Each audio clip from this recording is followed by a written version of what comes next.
The Fear Effect. Carolyn Wilkerson, written for the English Department, Northeast Alabama Community College for English 101, Composition 1, under an instructor named Mosley, November 20th, 2025.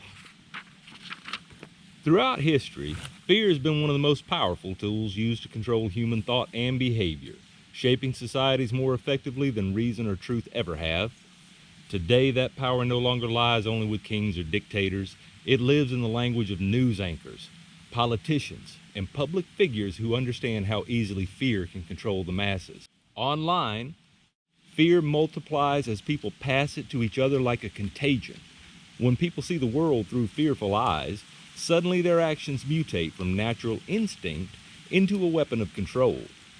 As Dillard et al. In 2018 elegantly put, fear creates harm at the individual level that may interfere with the ability to perform one's job or successfully enact social relationships, and degraded psychological well-being.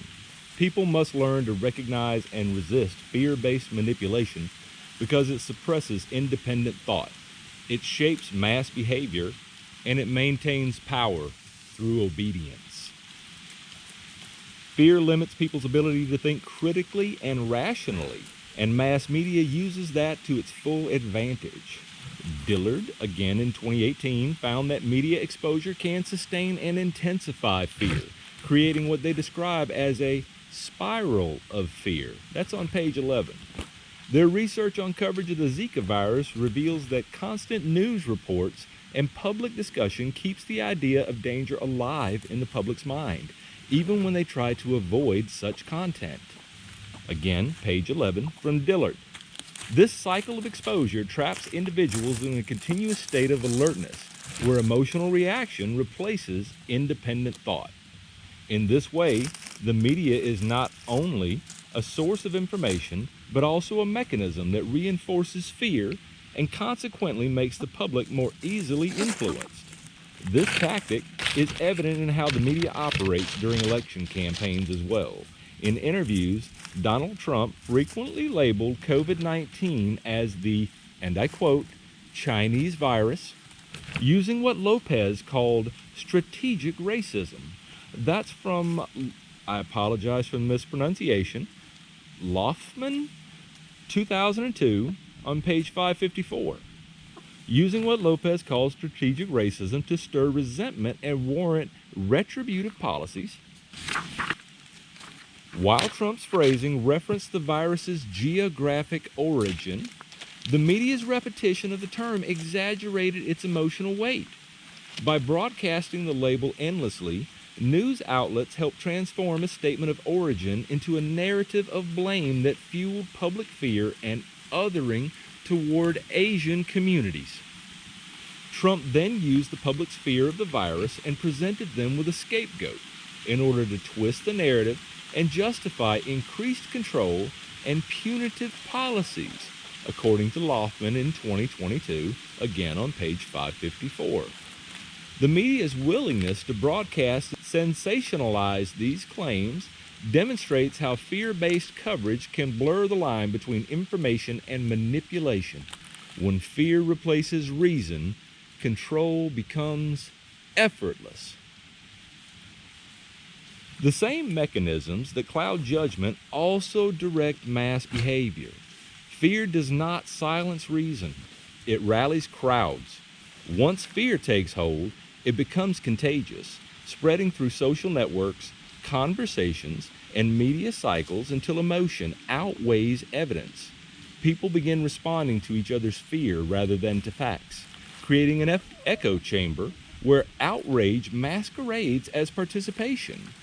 Loffman in 2022 explains that Trump's populist security narratives emphasize crisis and chaos and were crafted to appeal to a specific audience drawn to feelings of disintegration and existential threat.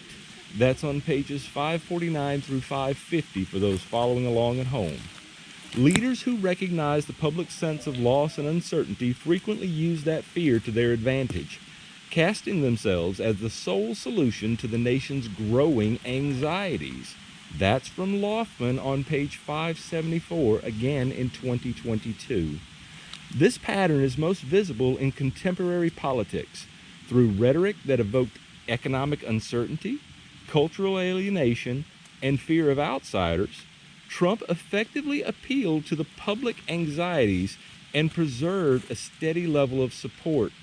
This again according to Loftman in 2022 on page 555. Here, the truth becomes secondary to the feelings it incites in voters and therefore sways their decision. As Richard Spencer explained, it's not so much about policy, it's more about the emotions that he evokes, and emotions are more important than facts. That was quoted in Loftman in 2022 on page 553. A popular method for this mechanism is the oversimplification of current cultural concern and highlighting worst-case scenarios to shape and control mass perception. The same fear that controls crowds also shapes private beliefs, sustaining obedience within the individual. Obedience, once internalized, becomes the foundation of systems that rule through deterrence rather than understanding. Governments and religious institutions alike have long relied on fear to maintain control, disguising intimidation as protection. Fear-based deterrence often fails in its intended purpose, such as government policies that poisoned alcohol during Prohibition and public executions designed to dissuade crime. That's according to Barash in 2020 on page 63. These measures rarely prevent wrongdoing. Instead, they reinforce authority by reminding citizens of the power that governs them. Barash in 2020 notes that the goal of intimidating some or all of the citizenry continues to take precedence over any other function, even though this is never publicly acknowledged. The true aim of such systems is not rehabilitation, but a demonstration of control performed under the guise of justice. Religion follows a similar pattern. Threats of divine punishment and vivid depictions of hell serve to keep believers obedient, using spiritual fear as a form of moral enforcement. Even teachings meant to inspire goodness often rely on emotional coercion, using, and I quote, the fear of perpetual hellfire to replace reflection with submission. That is from Barash in 2020 on page 71. In both realms, obedience is not inspired by virtue, but demanded through threat. Whether through execution or eternal punishment, fear remains the most effective strategy for control, teaching people what to obey instead of how to think. Fear-based manipulation thrives in systems that reward emotion over logic. In a society where outrage is profitable, fear guarantees engagement and obedience is rewarded. Leaders and media figures have no incentive to appeal to reason. Each political cycle becomes more polarized as those in power learn that fear works better than truth. Breaking the cycle requires more than awareness. It demands that education teaches people how to think, not just what to believe. By instilling critical frameworks early in life, these same frameworks once reserved for elite institutions, society can build a generation less vulnerable to fear, less reactive to manipulation, and more capable of independent thought. Only then can reason reclaim its place over fear.